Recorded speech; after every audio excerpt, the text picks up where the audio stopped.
me about it. Come on, let's talk about it. Change up the things you see. Open your mind to possibilities. Find your power, passion, and your purpose. You know it's time for you to walk in greatness. Let's murder mediocrity. Slay your goals, live out your dreams. Right now, inspirational perspective. I want to discuss today the 4 ways your relationships are either killing you or strengthening you. There's really no in between. I know sometimes we like to believe there's a neutral space, but it's really no in between. And this really hit me on Friday. I'll talk about that a little bit, watching the game. But it also hit me throughout the week as I just been looking at what's happening in the economy. So let's talk about the economy first, and then I'll connect the dots with relationship, because I know a lot of folks are probably thinking right now, well, what does the economy have to do with my relationships, and what do my relationships have to do with the economy? There's a connection to your experience of the economy, because let's be clear, some of us who are complaining about high gas prices, it really ain't made much of a difference. And then some of us who are complaining about high gas prices, it's making a tremendous difference. It's making a tremendous difference. And there's reasons for that. And it didn't all just start now. A lot of it had to do with how we navigated 2020, how we navigated 2021, and how we've been navigating things even before that. And so let's just kind of look at the current circumstance, where we are right now. So the stock market is hitting, and this, I know for a lot of folks, this don't even matter, but it does. It does. And if it doesn't matter to you, you should ask yourself why. Because anybody who is wealthy, see, the thing is, most of us want to be wealthy. But when people start talking about wealthy things, they're like, oh, the stock market, it don't matter to me, right? Or I ain't pulling my money down right now, so it don't matter. But to somebody, it does. And so just hear me out here. Stock market is hitting, in terms of percentages, very, very similar lows to 1939. Like the 1930s. Now, think about the 1930s, what happened in the 1930s. And I also find it interesting right now that there's been no talk. Like, you don't hear anything about recession. Not even pre-recession. Like, there's no talk about it in the media. And this is the other thing that I'm afraid of. Like, most of us, we don't realize that it's happening until it's here, right? And then we're like, oh, man, what do I do? And today I want to talk about Aesop's fable, the ant and the grasshopper. How many of you all remember that one or even know that one? And you're going to see why in a minute. And we're going to also talk about who you're hanging out with. You hanging out with grasshoppers or you hanging out with ants? So the stock market, okay, we talked about the stock market. It's hit percentage lows close to the 1930s, 1940s, but not really 1930s. Now, inflation is almost at 10% on average. Now, this is like, let me break that sentence down, what I just said. It's at almost 10% on average. What does that mean? They're averaging almost all consumer goods across the board to see where they were, let's say, beginning of 2021, and where they are now. Let's be clear, some of those things are well above the 10% average. All you have to do is go to the gas pump. And you're experiencing a completely different type of inflation. I didn't look up what inflation and gas prices are, but I think it's safe to say that it's close to 200%. All right, it's crazy because last year, 2021, we were pumping gas about $3, $4 a gallon, right? It's almost $7, right? All right, so maybe not 200, but 100. You get the point. And it's forecasted, listen to this, it's forecasted like they don't even begin to believe oil is coming down. As a matter of fact, projections are that oil will go to about $230 a gallon. I mean, a barrel. Sorry. A barrel. Somebody just had a heart attack. All right, so $230 a barrel. It's not there yet, but what does that translate to at the pump? Well, about $10 to $12 a gallon. All right, so again, we're talking about relationships. You know, June is all about relationships, but I'm going somewhere with this. So you look at inflation. Inflation has been increasing about 1.5% every quarter since about halftime of 2021. By the way, like, this is going to be a good one. You might want to go ahead and start texting your friends like, hey, if you haven't turned on VON yet, you want to do it. You know, he's talking about the economy. He's talking about relationships and how it links. If you haven't shared it yet on Facebook, you might want to do it. Like, this is, they want to catch this. Now, since July of last year, inflation has increased about 1.5%. That's very, very conservative, rough math, you guys. All right, I didn't go and run the averages. I just looked at, when you look at, you know, post-July 2021, inflation was sitting at, let's say, 4 to 5%. Then we went into the fourth quarter. We went into the fourth quarter. It was sitting at about 6.5%. Okay. Going into 2022, we were sitting at about 6.5%, 7%. Okay.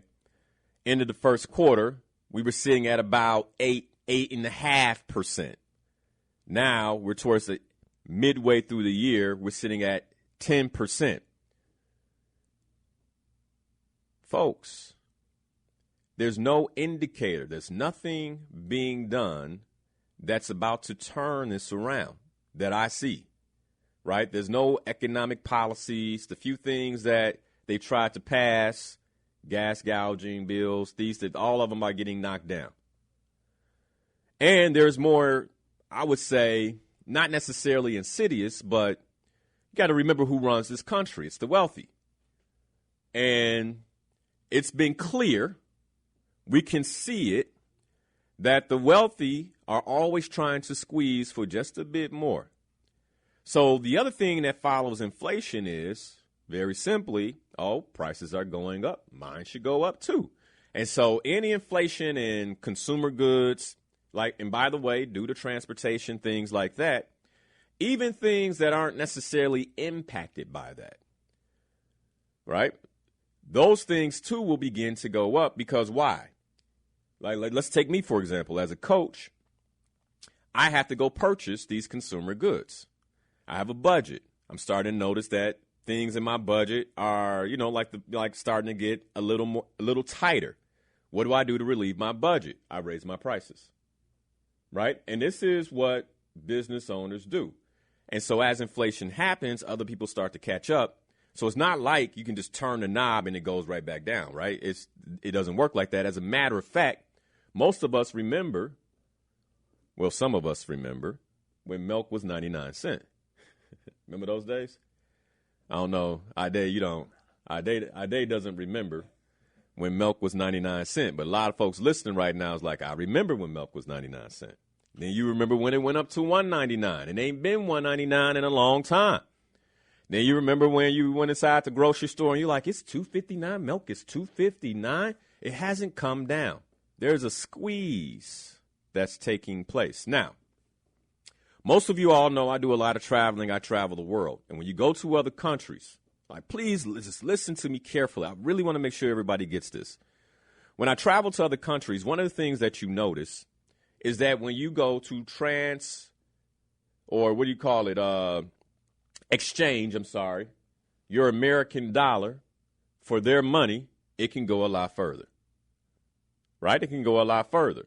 And when you go into these, quote unquote, third world countries, you notice that poverty is at an all-time high. One of the reasons for that is because the currency that they're using isn't as valuable, one, as the dollar, but it's also not as valuable in the market when they're looking to purchase goods. And so what happened in that country over time is that as the dollar, as their currency decreased, poverty increased. Say that one more time. I want to say that one more time, because this is not good. Like when we talk about the communities that this is about to impact, like this is going to hit the black community harder than almost any other community. There might be a few immigrant communities, maybe the Mexican community. But see, the difference between, and we're going to talk about that in a minute, about relationships and how that works. The difference between them and us is how they relate to one another. Okay? We really got to get this. So you go to these other countries, third world countries, and you see a lot more poverty. There's a bigger gap between the haves and have-nots in these countries. Okay? You wonder, how did it get like that? Because I think sometimes we look at this and we say, well, it's always been like that. It's not true. In many ways, a lot of these countries were thriving at one point or another. A lot of these countries had, very, very dominant middle classes at one point or another. And then there was some type of economic policy, something that took place typically by the government, that changed things. And people who, and right now you can go talk to their grandparents. They can say, oh, yeah, we owned that over there, or we had this, we had that, and they don't have it anymore. There's a reason for that. And I want to hit this, and we're going to bring it back to why relationships matter, and 4 ways that your relationships are either killing you or strengthening you, because it has a lot to do with this. As a matter of fact, if you're in a relationship with me right now and you're listening to this, consider that this conversation is strengthening you. Over 50%, I looked this up, because, when you get on the highway, as far as I'm concerned, if there's a traffic jam, that means everybody got money. That means that if the goal is not to have debt, that means nobody has debt. And I'm scared that somebody's filling their tank up using a credit card right now. So think about the cost of gas, right? They're like, girl, I'll be there. Like, you probably should have stayed home, though. You know what I mean? Like, you probably should have stayed home, but can't nothing keep you from going out the house right now, because we just had a pandemic. And I'm going to get to why in a second. So over 50% of Americans have maxed out their credit cards as of May 2022. Let's just just be with that. Over 50% of Americans have maxed out, their credit cards, a credit card. Let's just say that, okay? A credit card. So maybe not all of them are maxed out, but a credit card is maxed out, which tells me that if one is maxed out and you got 2, that means another one's going to be maxed out soon. And I'm going somewhere with this. I really want you to listen to me. Don't turn it off. Don't get upset, even if it's triggering you. I'm going to provide some solutions, but we just really, I see what's coming. One of the gifts the Creator God gave me was futuristic. I can see patterns, man. I can see them clearly, and I'm not the only one. And for those of us that can't see the pattern, I feel beholden to you to break the pattern down, okay? But here's what's coming. Stick with me, stick with me. All right, so when you look at economic reports, it shows a solid increase in total household debt in the first quarter of 2022. Something is happening, right? Here's what's happening. We're not adjusting.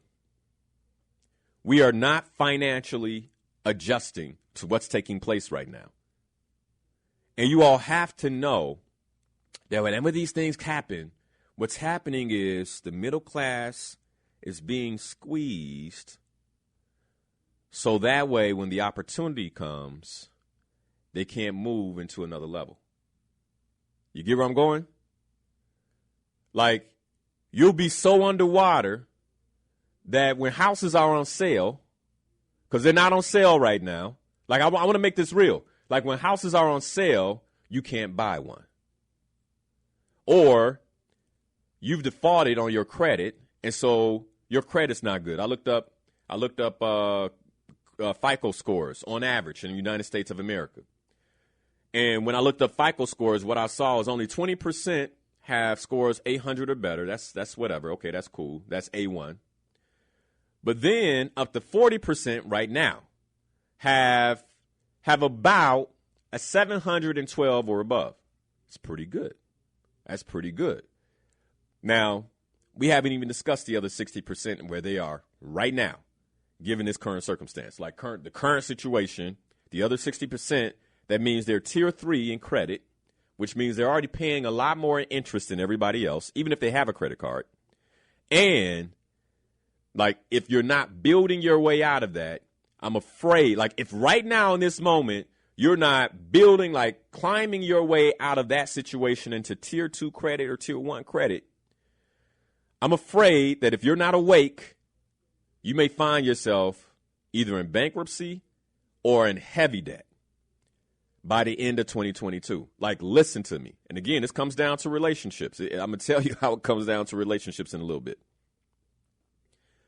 So, total household debt in the first quarter has increased by $266 billion. All right, so then overall, the household debt in the United States of America, listen to this, is $15.84 trillion. This is at a time where the value of the dollar is falling. And this is 1.7 trillion higher than at the end of 2019. How is that? So like I want you all to, this is how I think about things. So the end of 2019, debt in the United States is 1.7 trillion higher than it was at the end of 2019. Here's how I think about that. Well, wait a second. I get that the first part of 2020 was tough. But then they gave us PPP loans. And by the way, most of us got it wiped out.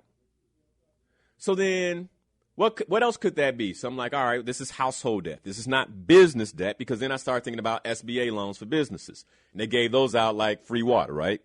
And it's all good, but that's business debt. That's not in this number. So then where's the rest of this debt coming from? Well, small loans, credit cards, etc., which means that at a time when things were unstable, some of us were actually buying, like, you know how they call it, retail therapy. We were buying. But not just we were buying a lot. And this is at the same time the government is printing money and giving away money. So how is it that I go into deeper debt when I'm being given money? The only way, I want us to hear this, the only way that this happens is that I'm asleep at the wheel financially. And I'm not saying this is everybody, but I'm talking to somebody right now. I'm asleep at the wheel financially. I'm making emotional decisions. And I'm in a relationship with people who are doing the same thing. Here's what I do. I call up the people I'm in relationship with. All right? This is where relationships come in. Right? I call up my friends. I call up the people I'm connected to. And I say, hey, do you see what I'm seeing? Or I might even say, what do you think is going on in the economy right now? And then my wife and I, we've been looking for a house. I also ask, they say in a multitude of counsel, there's wisdom. I also ask, would you buy a house right now? Like, I ask questions like that of my social network. Overwhelmingly, the answer I'm getting is no. Linnell, wait, houses will be on sale in the next 12 to 18 months. Now, if houses are going to be on sale, that means somebody is foreclosing and short selling. Is it you? Is it you? And you're like, well, I'm good. I pay my mortgage every month. Will you be able to pay your mortgage every month a year from now? Like, we got to think like that. Now, I've shared in shows before, and I actually had somebody say they couldn't even believe it. They couldn't even believe the number. I posted a video on my page, and they were like, man, you're lying.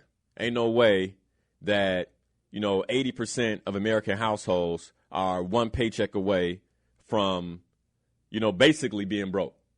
They couldn't even grasp it.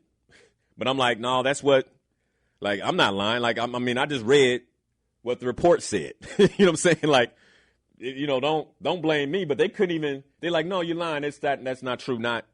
It can't be that many people. Like, 75 to 80% of Americans cannot be one paycheck from going broke. Like that's not possible. And I said, dude, you're arguing with me from your standpoint, how you see your finances, right? Because you're in the 15 to 20%. Like, it don't even make sense to you that people would operate that way. But yet, people are operating that way. Why are they operating that way? Has a lot to do with their relationships. I'm going to get to it in a second. I think sometimes we forget the importance of social working relationships financially. I think sometimes we forget this. We get so caught up in friendships that, by the way, are either killing or strengthening us. And that's part of what we want to really define today in the second hour. Is it hurting me or is it helping me? We get so caught up in it that we don't even realize that we're hemorrhaging financially until there's nothing that can be done. There's nothing that can be done. Aesop's fable. The ant and the grasshoppers. The ants and the grasshopper. Now, as I read this, remember that fables are like parables, right? They don't come right at you. And so you got to sit back and think a little bit to see where you are. But I'm going to read the whole fable. It's short and sweet, and then I love to talk about it. So one bright day in late autumn, a family of ants were bustling about in the warmth of sunshine, drying out the grain they had stored up during the summer, when a starving grasshopper, check this out, it's autumn, and the grasshopper's already starving. It's not even cold outside. All right? What does starving mean? Starving means that, hasn't eaten in a while, hasn't made money in a while. So the starving grasshopper, his fiddle under his arm, what does fiddle mean? His toys in his garage, his toys on his walls, came up and humbly began to beg for a bite to eat. And here's how it goes, right? Because, I know we can't always connect this. Boss, can I get a raise? Right? That's the grasshopper, okay? What? Cried the ants in surprise. Haven't you stored anything away for the winter? What in the world were you doing the entire pandemic? That's not what it said, my bad. What in the world were you doing all last summer? I didn't have time to store up any food, whined the grasshopper. I was so busy, right? And again, I've talked about this. Are you busy making progress or are you just busy? But I was so busy making music that before I knew it, summer was gone. The ants shrugged their shoulders in disgust. Making music, were you? They cried. Very well now. Dance. They told the grasshopper to dance. Hey, now, let's look at this. Because this is like, you can sit up and laugh at this, but if you are the grasshopper in some way, this is what happens when you need money. Now, you're dancing to tunes you don't even want to dance to because you got to get a buck. You got to get $1. Some folks, man, you know, you go to a restaurant, they say, we're understaffed right now. Like, wow, understaffed? Why? Well, because, I mean, right, at least last year, it made more sense to actually sit at home than to go to work because you can get more money from the government. Grasshopper. Right? But then what happens is when you want to go back to work, the folks that have been working, that's your boss, and he's saying, oh, you need a job? Dance. This is what happens, man. You ever wonder why you can go to a third world country and somebody works so hard, do so much for just a little bit of money? They're dancing. All right. And it might not have been them that danced. It might have been their parents that danced, their grandparents that danced. Listen to me. Their grandparents that danced, their great-great-grandparents that danced, that has them dancing today. I think when we get so caught up in the right now, it's bigger than that. So, the ants shrugged their shoulders in disgust. Making music, were you? They cried. Very well. Now dance. And then they turned their backs on the grasshopper and went on with their work. What's the breakdown? A grasshopper frolicked while an ant stored food for the winter. When winter came, the ant was comfortable and the grasshopper was not. So now, here's the question, and I'll take some phone calls. Which are you? Hey, man, like, and this is where like real deep self-evaluation comes in. Because here we are, you still may have time to switch up. You still might have time to switch it up. Right? But if you play yourself and say, well, I'm an ant. Because, right now it's like, and it's something like, why I got to be an ant or a grasshopper? Why I got to be either one of those? You get my point. Okay? But which are you? And then look at every facet of life, because you can be a ant or a grasshopper in your health. You can be an ant or a grasshopper in your relationships. I can't even begin to tell you when I see mature people make like poor relationship decisions, I'm like, man, like right when you all needed each other most. And Fenton and I talked about like why marriage is so powerful, like why 2 versus 1 is so powerful. But you want to, you know what, this relationship is holding me down, or you keeping me from being great. I don't know. This might not be that time, grasshopper, but let's continue. Oh, you can be an ant or a grasshopper in your money. That's the main thing we're talking about. You can also do it spiritually. Because when things go sideways, folks want to be spiritually strong, but you don't have a connection that you wish you had. Okay. Which are you? Ant or grasshopper? I was talking about how many blacks die of diabetes every It's horrible. It's horrible. But this is how it's like, but real quick, wake Mike. the hell up. We have to wake the F up. Yeah, man. That's crisis time. It's crisis time. You're right. Mike, man, I appreciate you, brother. I'm gonna be quiet here in just a second. But I know what, of course, what's out there said after every inflation, there's deflation. So if you ain't prepared, like you said, to save money, and when the stuff is going to drop, back. Yeah, no doubt about it. And those who are prepared, the ants will be, they'll have more, and the grasshoppers will not. Mike, thanks for the phone call, man. All right, thank you for allowing me to be on this. Yep, absolutely. Here's what I wanted to break down for you guys that Mike was talking about. Okay, in terms of health, this is how it works, you all, and this is why we have to take care of ourselves. And again, are your relationships strengthening or killing you? And even your relationship with your doctor, is it killing you or strengthening you? let me tell you something, and this is why we got to know for ourselves. Real fast before we go to the break. What he was just talking about. So I eat food that are high in fats, right? Let's not even talk about the processed food that's killing folks. Let's talk about the high fatty foods, right? That causes high blood pressure. I go to the doctor. The doctor says you have high blood pressure. Instead of telling me to stop eating fatty foods, they put me on high blood pressure medication. Okay? So I continue to eat the way that I eat because now my blood pressure is down.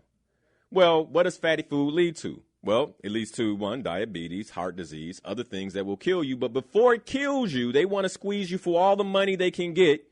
The high blood pressure medication takes out your kidneys. So now you got to go to dialysis. Then, hey, it's a nasty, nasty cycle. And we've got to get to a point where we are in every aspect of our lives, not just financially, but in our health and who we consort with and what they say. See, because the thing is, if my whole group is on high blood pressure medication and we all normalize it, then all of us will go one by one by one by one, which means that my relationships are killing me. I just feel like, let me just hit that one more time. Over the break, I got a question, and then we're talking about relationships, and the question was, let me read it verbatim here.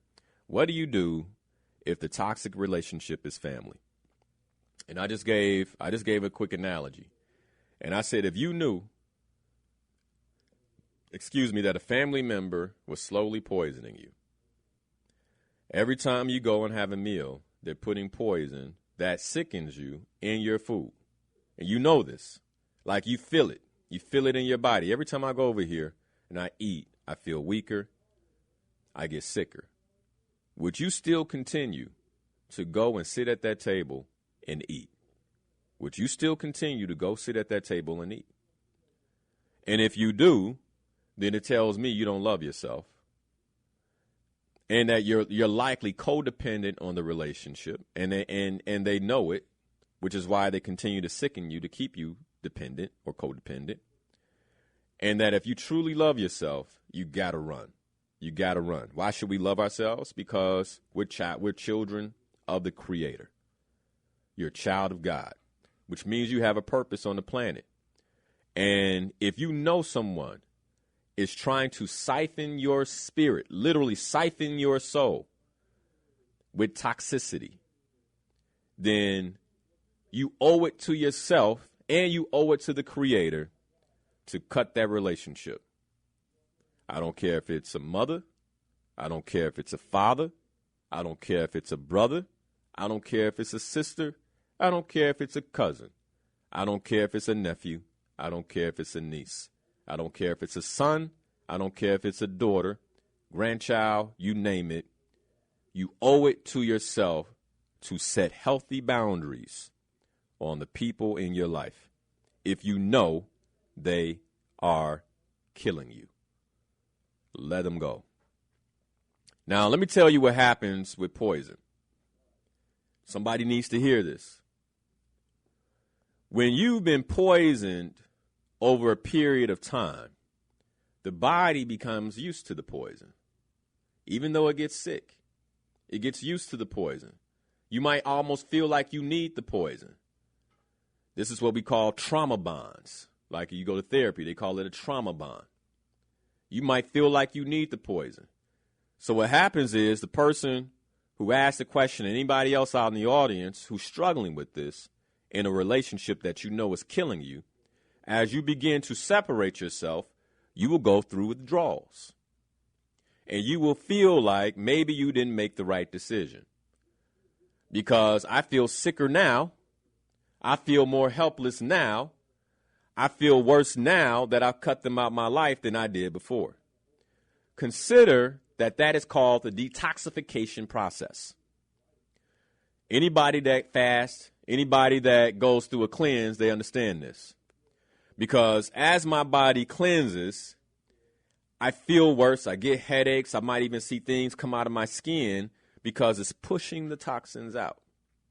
And then what happens after the detoxification process, all of a sudden, you feel a whole new level of vibrance and energy and resilience. I've never felt so good before in my life, right? When you fully let that person go, like when they out your system for real, you'll look back and say, why did I ever? How could I? Because you're free. It's no different than somebody who used to do drugs. And they look back and say, how could I? How did I? It's no different.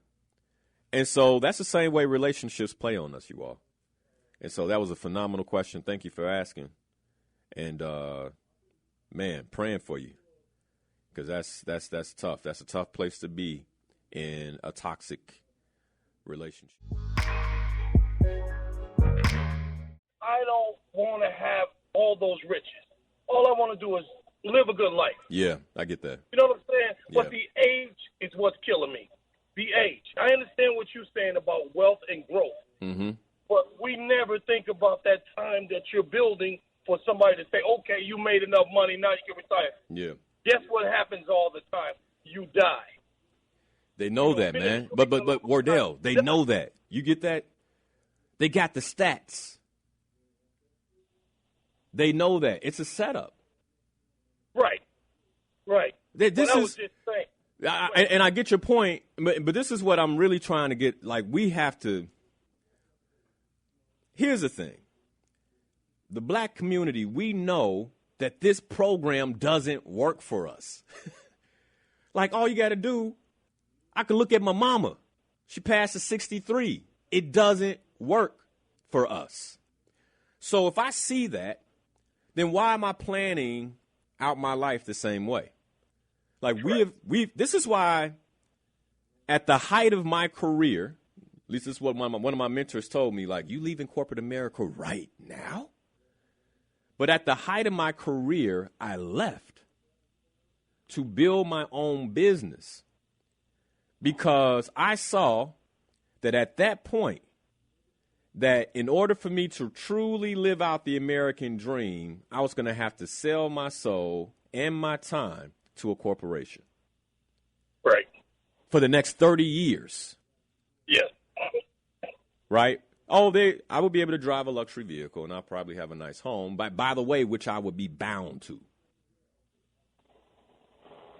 So this is the thing, man. Like, they understand this. They run the numbers. You got actuary scientists and underwriters who are putting these numbers together. Oh, you can't pull your pension because they like, well, because then if you pass, then we can hold it. And then if you don't have a trust, which most of us don't have, Finn, I got to have you back so we can just talk about that. But, right, which most of us don't have, then it'll go, then nobody will claim it. It'll just be blowing in the wind. Our company gets to keep it. Yes. So you're right, man. That's all I have to say. And that's what bothers me the most right now because I'm 58 years old, you know, and I don't have anything. But what I have is my health right now. I have my family, and I'm happy at where I'm at right now. You know what I'm saying? But I just don't want to have to give this company my life. Yeah. And then I'm fit, and then I die. Yeah. Well, anyway, but thank you. Brother, let me say this. Let me, hear me out when you say this, because you say you don't have anything. If you have your health, you have wealth, number one. Right. If you can bend down and touch your toes, you can take a deep breath and fill your lungs, brother, you are wealthy. Thank you. Now, if you have a sound mind, that means that in the next few years, you can completely transform your situation if you're committed to it, starting with a vision. Hear me out, Wardell. You don't have to know how. This is where people get trapped. You don't have to know how.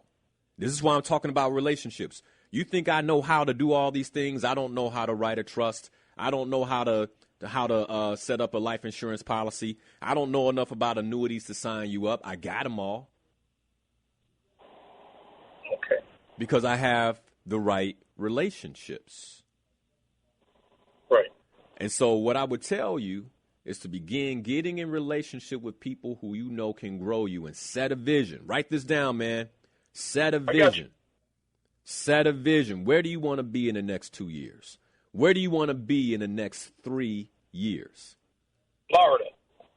There you go. Then put it on paper and make it so clear that you can see it. You can hear the water on the ocean. You can taste the salt in your mouth. You can feel the salt on your skin. You understand? Like you make your vision that clear. And you say, this is where I'll be in the next 2 years. I'm going to turn everything around. Don't worry about how. And then when the first action comes to you, you take it. Okay. When the second action comes to you, you take it. That's the how right there. See, the problem is most of us don't have faith, brother. And so when the action steps come, we don't take them. Or we go, well, I don't want to go doing all that work, exhausting myself, all for it to fall apart. So instead, and we sit down, turn on the television, and let the dream die. Right. And it just don't seem like that's where you are, man. And so you got your health, which means you got your wealth, and you can build everything else if you have a vision. Let me say something to the young people listening right now. This is why vision is so powerful. I remember being in my 20s. I would be at the car wash wiping down my, I think it was like 8-year-old Chevy Lumina. I kept it clean though. Okay. My buddies would drive up in Cadillacs, Escalades, all these type of things. When I say my buddies extended, they weren't close to me because my close friend drove an even older station wagon. We would spend our Friday nights inside of old buildings, renovating them. Everybody else would be turning up at the club. But I just had this notion that's like, man, when I get older and I can't move, that's the time for luxury. Like when I get older and I wake up and my back is stiff, that's the time for luxury. Listen to me, young people. Right now is not the time for luxury. Like you can take that bump on the road. This is when you grow. This is when you invest. What's happening right now in media, what's happening right now on Instagram. See, because we don't even have to look at our close relationships. Some of us are so influenced by people we don't know. What do you think the Kardashian kingdom is about? Why do you think these women have top ratings in a show for over a decade? The reason why they continue to push them is because they are the queens of consumerism. They are telling you what to buy. They are telling you what to wear. They're telling you that you're, at least in our community, our lips are the right size now. All right, nothing to do. Nothing to do. But y'all remember, hey, some of y'all sisters remember who my age, you Gen X, where your big lips weren't that sexy back then. In school, they be like, with your big lips. Now, nobody can't get enough. People, they putting poison in their lips to make them bigger. But why? Because the queens of consumerism are telling them that this is what they should do. And see, the thing is, you can get in a relationship with somebody you don't know. So much so that whatever they do, you do. Let's be clear. Did Kim Kardashian pass the $1 billion mark? Or maybe while she was with Kanye. Right? Now it's not there no more. Who knows? Anyway, nonetheless, why would you try to keep up with somebody like that? I saw an article where two of the Kardashians went grocery shopping for fun. They're like, oh, let's do something we don't do.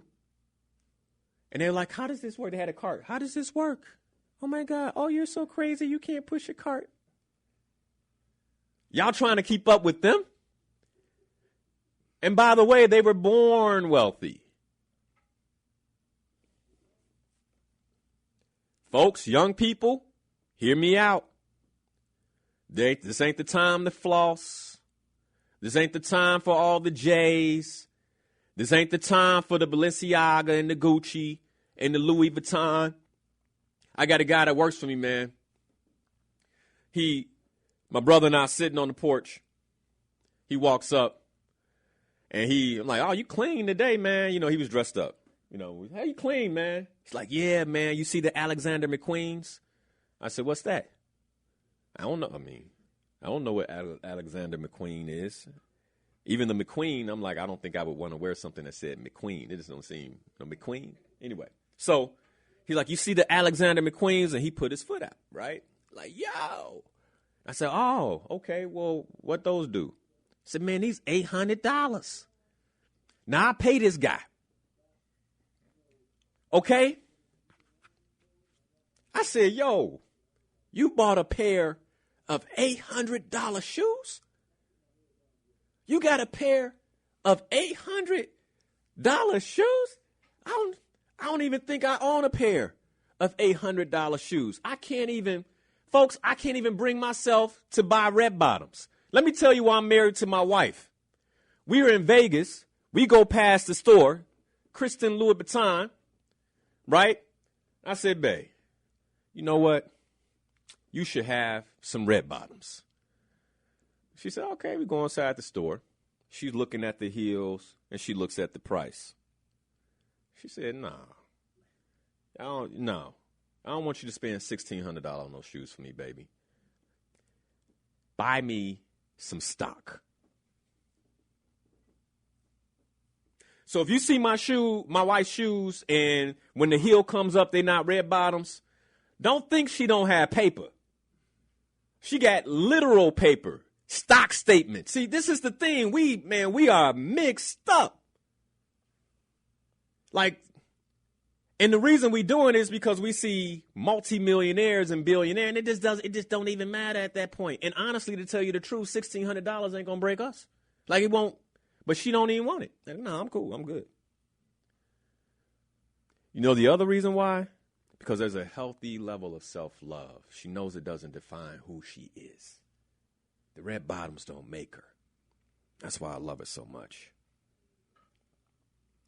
Young people, wake up, wake up, wake up. Those McQueens, you can't wear them the same next year.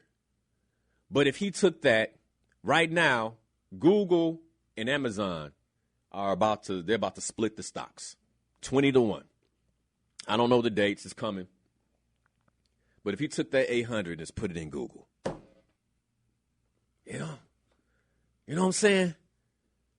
Now if he walked up and said, hey, boss, I just put 800 in Google, that'd get me to stand up. What? Now I'm excited.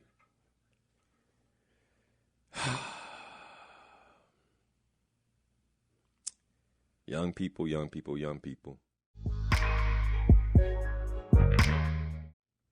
All right. So let's talk about work relationships. Now, when it comes to money and influence, we know that relationships are the link. And right now, many of us are going into a workplace where we either, one, have the right relationships, or two, we have the wrong relationships. So let's define what the right and wrong relationships are, okay? And we're talking about the workplace now. So 4 ways your social relationships are killing or strengthening you.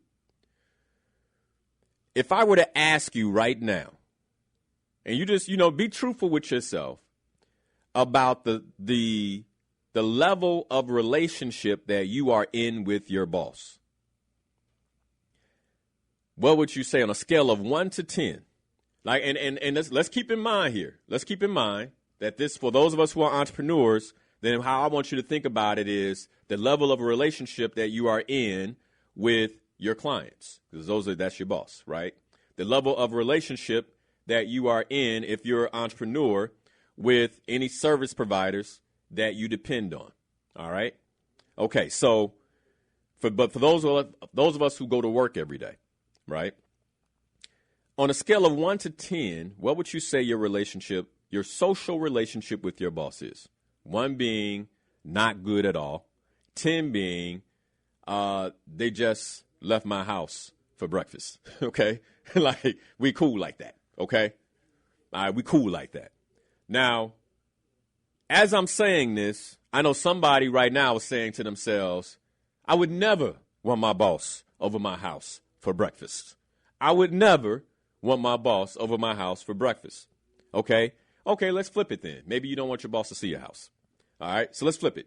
Would you go to their house for breakfast, or would you even be invited? What is the level of social relationship you have with your boss? Now, next question. On a scale of 1 to 10, what is the level of social relationship you have with your boss's boss? And I'm going to tell you why in a moment, but what is the level of social relationship you have with your boss's boss on a scale of 1 to 10? Well, why would I want to get to know them, Linnell? I ain't trying to. And here's what I hear from black folk all the time. Okay? Here's what I hear from black folk all the time. I don't have time for that. I don't have time to build a relationship with my boss. I go in, I do my work, and I leave. You don't understand how tired I am. You don't understand how hard I work. And what I would say to you is that what I do understand is that you'll continue to be that tired. If you don't listen to what I say, you'll continue to be that tired, and you'll continue to work that hard. Now, how many of you, now I just laid that out, right? So you just do the math, you put for yourself where you are in terms of those relationships. Now, how many of you have had an opportunity in the workplace come open? Those of us who are not in good relationship with our leaders, right? When I say that, don't mean y'all not on speaking terms. I'm talking about social relationship. I'm talking about social relationship. You know the name of their kids. They know the name of your children. All right? And, somebody just asked, aren't they the overextended corporate grasshoppers we were just talking about on Facebook? Ooh, good question. Good question. Are your relationships strengthening you or killing you? Very good question. I love that. Stick with me. I'm going to answer it. Okay. So, now, you know what? Matter of fact, one more. On a scale of 1 to 10, how are your relationship with your peers in the workplace? Because most of us, we're cooler with the people that work with us, than we are with the boss, right? As a matter of fact, we complain about the boss. Man, always trying to tell somebody what to do. He don't do nothing, right? She ain't even that smart. How she get the job in the first place? I'm going to tell you how she got the job in a moment, okay? She ain't even that smart. Man, I can't even, I was running this report. She don't even know how to run the report. How she get that job? I'm going to tell you. I'm going to tell you in a second. All right? Remember, before I left corporate America, I was a vice president and officer, reporting right into the CEO. I decided at that point I didn't want to be a CEO. That's why I left, okay? Let's be clear. I know what I'm talking about here. All right? Okay, now, for the same people, if you have a low level of relation, now if you're in high relationship with your boss, then it's likely that what I'm about to share with you had a different turnout, had a different outcome, okay? If you're in high relationship is 8 to 10. 7, I would say work a little harder, okay? 8 to 10, meaning we cool. I've been in their house before. As a matter of fact, as I think about it, as I grew the corporate ladder, so you all really understand where I'm going with this, I had even the boss, I think probably one of my worst leaders, I had been in her home. I ain't like her. I thought she was a horrible leader, but I knew enough to know that you don't go telling her that, and that I needed to build a relationship whether I thought she was incompetent or not, okay? And I thought she was very incompetent, let's be clear, all right? But I knew I needed to build a relationship. She didn't know what she was doing at all, y'all. That's why she got fired. She didn't know what she was doing. Okay? All right. But I was in her home. My vice president. I'm just going down the list. Most of them. If I weren't in their home, I had the address. We had drinks. I was in good relationship. All right. So 8 to 10. All right. So now, if you're not 8 to 10 or even 7 to 10 in relationship with the people that you work for, your bosses and your boss's boss, you likely have experienced this. A new leadership role is opened. Supervisor, manager, director, whatever it may be.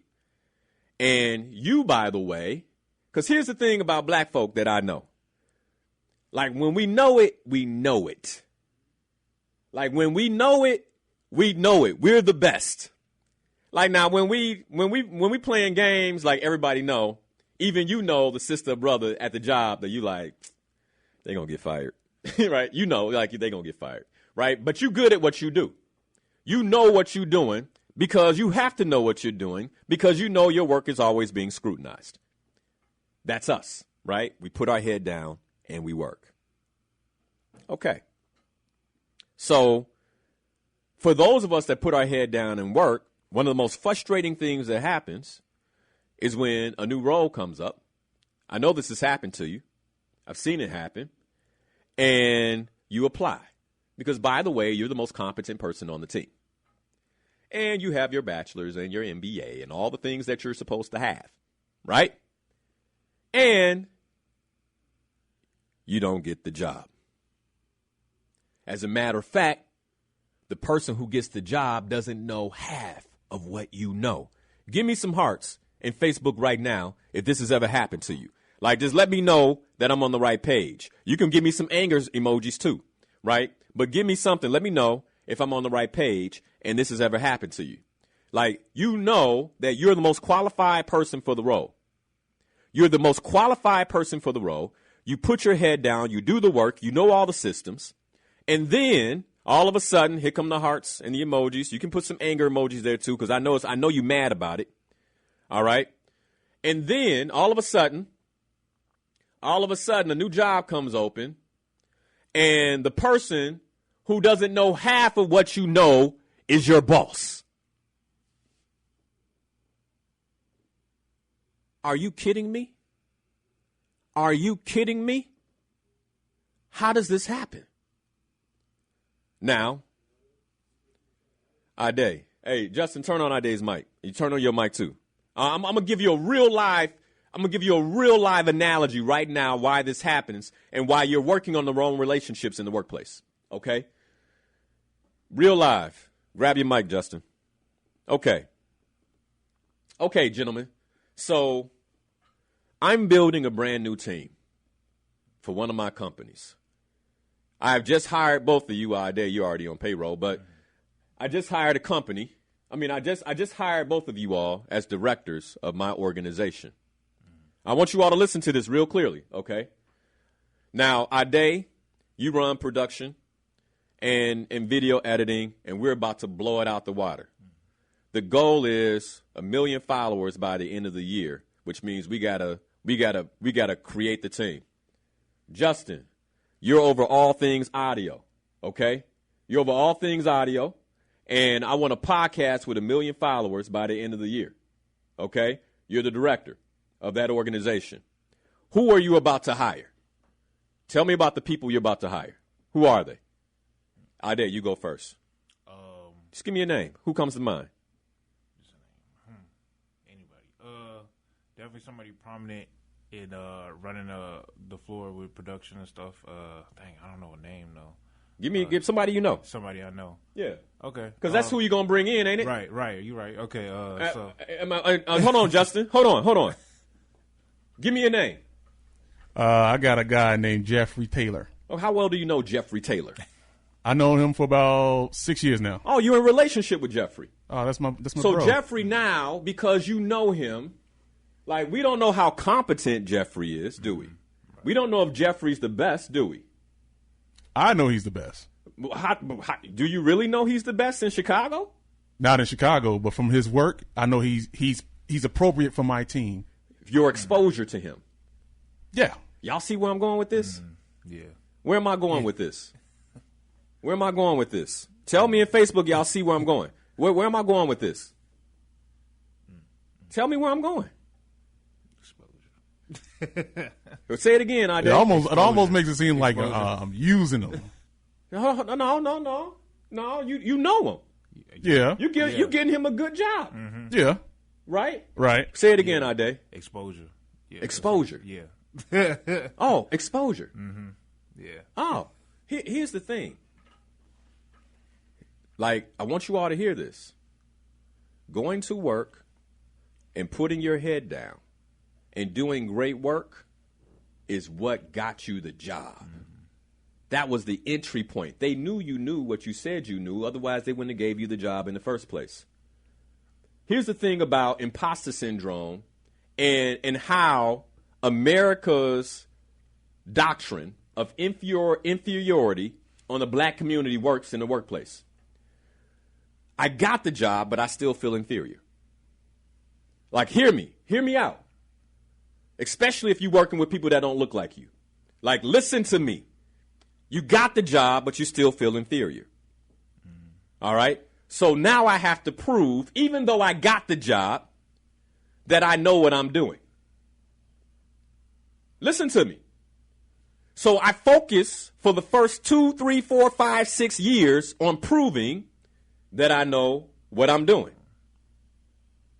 As Susie gets promoted, she came in with me. Susie don't know. Shh.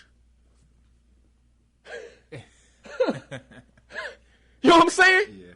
Hey, Ade, what did Susie do that I didn't do? Say it. Say the word again. Say exposure. Exposure. Yeah. See, because the boss doesn't really know me. Mm-hmm. They know I do good work, but they don't know my attitude. They don't know how I think about things. Mm-hmm. They don't know how I move. Why? Because I haven't exposed myself to them. Listen to me. Like, share this right now. Like, tell folks they want to get promoted in the next 18 months. Like, Linnell is giving away the secret. Hey, I told you I know what I'm talking about. I went from entry level to vice president and officer in corporate America, you all. And guess how quick I did it? How? 12 years. Wow. Okay? Now, so listen to me. Relationships. If you cool with all your coworkers, you cool with the wrong folks. I'm going to say it again. If you cool with all your, well, I can't stand my boss. It's time. Hey, it ain't about, see, this is the thing. We got to get more mature. Mm-hmm. We got to get more mature. It's about Legends College Fund. Right? It's about my wife's comfort. Like, well, you know, how do I even start the conversation? You start the conversation. Mm-hmm. Golden State playing Boston right now. Who they going for? Okay. Golden State. Golden State. Right? Yep. Okay, then you going for Golden State too. What does it matter? You feel y'all don't get it. Do y'all get this? Uh-oh, somebody said, but you brown nosing. You brown nosing. Hey, let me ask you right now. Let me ask you right now. Do you think Linnell Harris cared if his coworker said he was brown nosing as I climbed the corporate ladder? Where they at now? Yeah. I don't think you would care. Yeah, I don't think so either. Do you think I care? They say I'm brown nosing because I'm building a relationship that's going to advance me. That's going to advance me financially. That's going to advance. Hold on. That's going to advance my knowledge. Because, by the way, these folks know things you don't know. They know things about the company. They know when layoffs are coming. So it's either you or me. Yeah. Your relationships are either killing or strengthening you.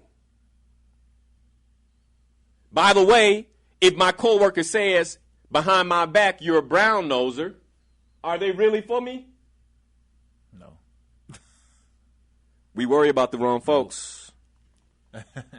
We worry about the wrong folks. One of the questions I would ask myself when I walked into the corporate arena is, one, do I know the right people? Do I know the person that can promote me? Do I know the person that they're going to go to and ask, can they promote me? And do I know the person who the person is going to say, I'm promoting him? Because everything gets reported. Do I know all of them, and do they know my name? Do they know my name? Do they know how good I am at what I do? Again, man, see, this whole thing about relationship. And here's what, let me tell you a story real quick. So, right before I left corporate America, I was chief diversity officer. I had a brother, he worked in marketing strategy. Comes into my office, and smart brother, bachelored up, MBA'd up. I'm saying everything. Certifications in the software they were using. See, this is what we do. Hey, and by the way, no shade. You're doing the right thing. You're just missing something. I'm trying to give you the link here. Okay? He's MBA'd up. He got passed over for a promotion. First time he took me out to lunch, he said, hey, man, I just want to talk to you. You know, I can't believe this happened. And so I told him then, I said, well, what's your relationship with your boss? He said, well, you know, it's not so good. You know, my boss is not that competent. Blah, blah, blah. I get frustrated a lot. I get in my feelings. He didn't say that, but that's the interpretation. I get in my feelings. I'm not strategic. That's what I heard. I'm not a visionary. I let people's incompetence get under my skin without realizing that their incompetence is my strength. Come on, man. Like, don't we get this? Their incompetence is my leverage. Oh, boss, you don't know? Let me show you. You know what I'm saying? Yeah. Right? But instead, we like, how he get the job? We get in our feelings and we stay put. I'm putting y'all on game. Okay, so now, I have the conversation with him. I tell him to go build a relationship with his boss. You think he did it? Yeah. No. Yeah. No. Why? Because I can't stand him. See, here's the other thing. Many of us are poorly paid but righteous.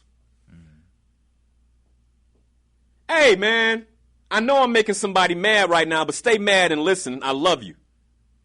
Many of us go into the corporate arena and we're poorly paid but righteous. At least I'm not a brown nose. But you're the first one to get laid off. You're not strategic. Hey, man, look.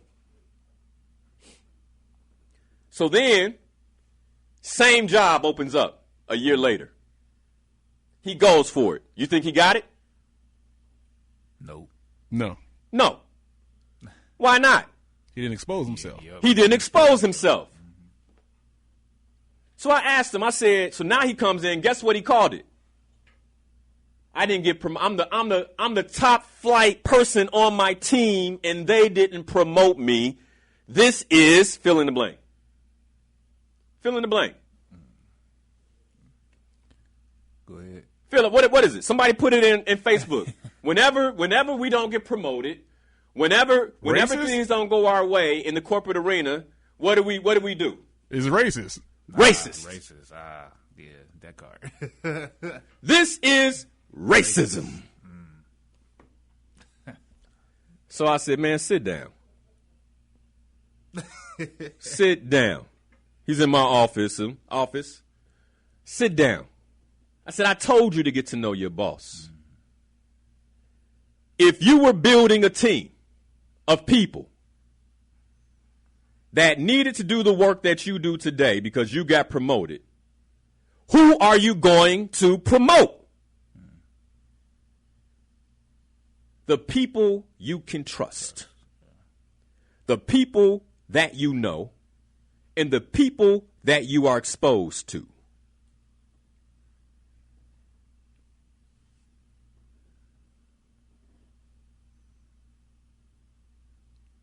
Where's the lie?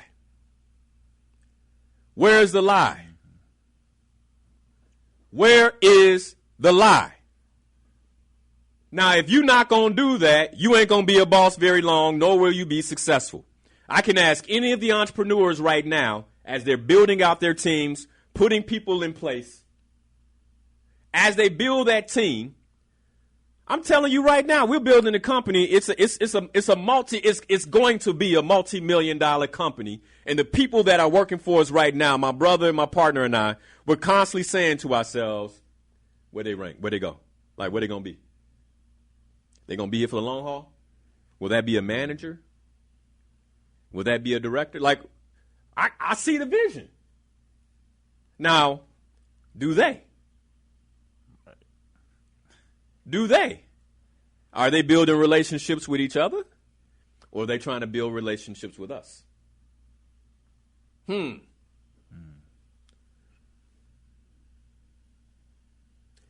One of the main reasons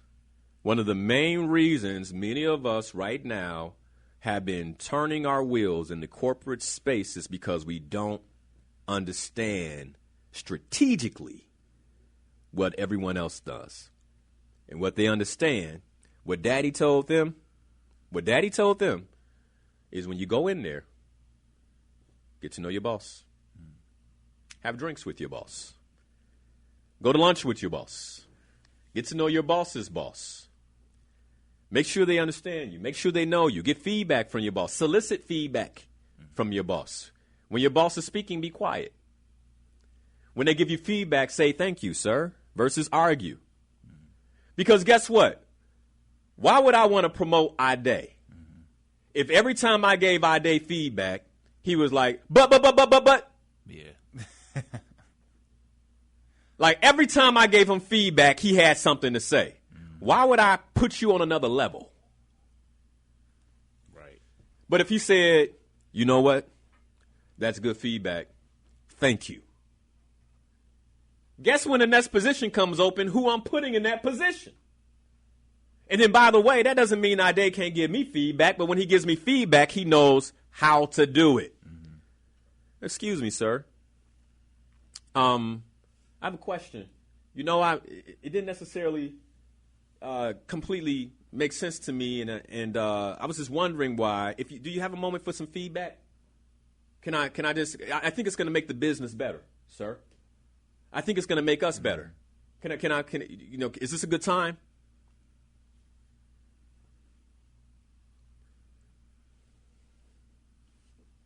All right. Now, here's the thing.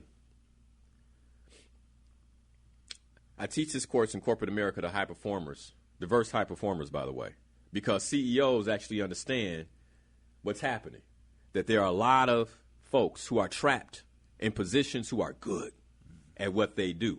They need more diversity in senior leadership ranks. They need more diversity on the boards. They need more diversity in leadership roles. So they're bringing me in. Now, here's the thing.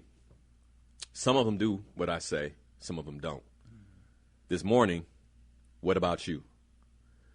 Will you be the ant? Or will you be the grasshopper? Hey, my inspired peoples. Linnell Harris here, certified ontological coach and trainer. I'm so excited that you're watching the channel. By the way, did you know you can catch the show live at 7 a.m. to 9 a.m. every Sunday morning? You can. All you have to do is go to my Facebook stream, Coach Linnell Harris, catch the stream live, or you can listen to the radio show via iHeart at WVON 1690 AM. But since you're here, if you love the content, I ask that you share it, like this particular video, and subscribe to the channel. I hope you're having a great day.